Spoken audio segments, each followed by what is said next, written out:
कभी किसी बच्चे के जन्म पर पूरा घर डर से कांपता देखा है? जहां मां की आंखों में खुशी नहीं बल्कि डर छुपा होता है, जहां बाप दीवार की तरफ मुंह करके खामोश खड़ा रहता है और दादी अपने ही खून को कोसती है।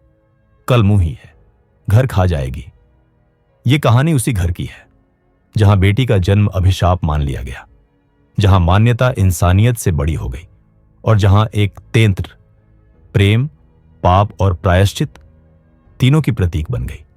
जो आप सुनने जा रहे हैं वो सिर्फ कहानी नहीं, एक सवाल है हर उस समाज से जो आज भी बेटियों को आशीर्वाद नहीं अपशकुन समझता है। आखिर वही हुआ जिसकी सबको आशंका थी। घर के सभी लोग, खासकर प्रसूता, चिंता में पड़ी थी। 3 बेटों के बाद एक बेटी पैदा हुई। मां सौर में पड़ी पड़ी सूख गई, पिता आंगन में खड़े खड़े सूख गए और दादी सौर द्वार पर मानो पत्थर बन गई। अनर्थ, महाअनर्थ। ये बेटी नहीं, राक्षसी है। भगवान 7वें दुश्मन के घर भी तेंत्र पैदा न करें।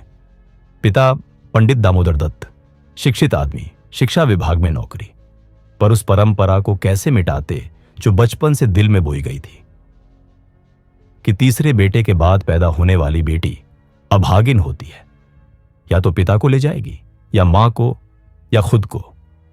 वृद्धा दादी नवजात को देख देखकर कोसती, कलमुही है, न जाने क्या करने आई है। किसी बांझ के घर जाती तो उसके दिन संवर जाते। दामोदर दत्त अंदर से घबराए हुए थे, पर मां को समझाते, अम्मा, तेंत्र वेंत्र कुछ नहीं होता, भगवान की इच्छा से ही सब होता है। लोग बातें बनाएंगे, गाने वालियों को बुलवा लो, नहीं तो कहेंगे 3 बेटे हुए तब तो बहुत खुशी थी, अब बेटी होते ही कोहराम मचा दिया। मां बोली, अरे बेटा, तुम क्या जानो, तेंत्र के जन्म से ही तुम्हारे दादा का देहांत हुआ था, तभी से इसका नाम सुनते ही कलेजा कांप उठता है। दामोदर बोले, तो इस कष्ट का भी कोई उपाय होगा? उपाय बहुत हैं बेटा, पर क्या उपाय से कुछ होता है? मैंने कितने अनुष्ठान नहीं किए, सब पंडितों की मुट्ठियां ही गर्म हुई। जो सिर पर पड़ना था पड़ गया। मां धीरे से बोली, लड़की दुबली पतली भी नहीं है, तीनों लड़कों से ज्यादा हृष्ट पुष्ट, बड़ी बड़ी आंखें, गुलाब से होंठ, गोरा चिट्टा रंग, नहलाते समय रोई भी नहीं, बस ताका किए थी। ये सब लक्षण अच्छे थोड़े ही होते हैं। लड़की के सौंदर्य का बखान सुनकर दामोदर दत्त का मन थोड़ा पिघला। वे बोले, अम्मा जी, भगवान का नाम लेकर गाना बजाना करा दीजिए, भाग्य में जो होगा होगा, चाहे मन से नहीं पर रस में हुई। छठी बरही, गाना बजाना, खाना खिलाना, सब। पर लड़की दिन ब दिन कमजोर होती जा रही थी। मां उसे सुबह शाम अफीम पिला देती, न जोर से रोती, न मां की छाती की ओर देखकर कुछ मांगती, नशे में पड़ी रहती, जैसे उसे अपने हिस्से की ममता से कोई उम्मीद ही नहीं। दाई जब चुटकी बजाकर हंसाती तो बच्ची के चेहरे पर इतनी करुण पीड़ा दिखती कि उसके भी हाथ कांप जाते। बड़ा लड़का सिद्धू बार बार कहता, अम्मा, बच्ची को दो, न बाहर खेला लाऊं, पर मां हर बार झिड़क देती। 4 महीने बीत गए। एक रात दामोदर दत्त पानी पीने उठे। उन्होंने देखा बच्ची जाग रही है, दीपक की लौ को टकटकी लगी हुई और अपना अंगूठा चूस रही थी। उस मासूमियत में इतनी उदासी थी कि दामोदर दत्त का हृदय कांप गया। उन्होंने पहली बार उसे गोद में उठाया, पहली बार चूमा, और शायद पहली बार उसने सच्चा स्नेह महसूस किया। वह खिल उठी, गू गू कर हंसी और दीपक की ओर हाथ बढ़ाने लगी। सुबह वे उसे बाहर ले आए। मां ने रोका, पर उन्होंने नहीं माना। आंगन में एक पड़ोस की बकरी चरा करती थी। उन्होंने सिद्धू से कहा, बकरी पकड़ो बेटा, इसे दूध पिलाते हैं। सिद्धू और छोटे दोनों दौड़े, बकरी पकड़कर लाए और पहली बार उस बच्ची ने पेट भरकर दूध पिया।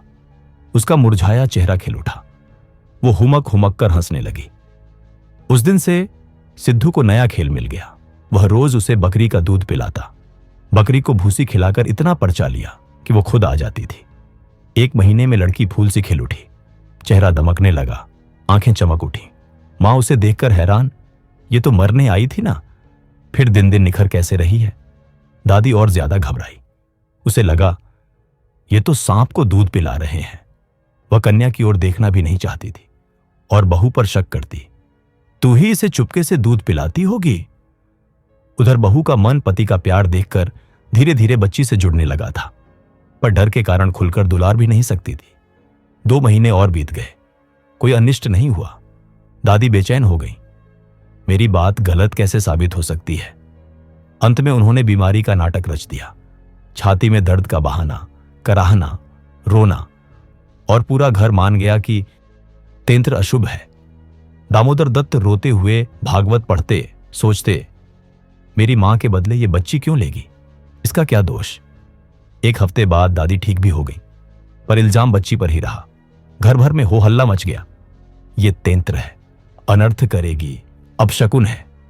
और यही सबसे बड़ा अपराध था। अंधविश्वास ने नहीं, उस सोच ने उसे मार डाला जो आज भी कई घरों में जिंदा बैठी है।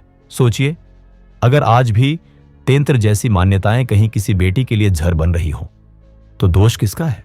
समय का या समाज का? अगर इस कहानी ने आपके दिल को छुआ तो लाइक जरूर कीजिए, अपने विचार कमेंट्स में बताएं और इस सोच को शेयर करें, ताकि हर किसी को समझ आए कि कहानियां सिर्फ सुनने के लिए नहीं, समझने के लिए भी होती हैं। और हां, ऐसी ही सच्चाई से जुड़ी, दिल को छू लेने वाली कहानियों के लिए सब्सक्राइब कीजिए हिंदी वाली स्टोरी, क्योंकि यहां हर कहानी दिल से निकलती है और सीधे दिल तक जाती है।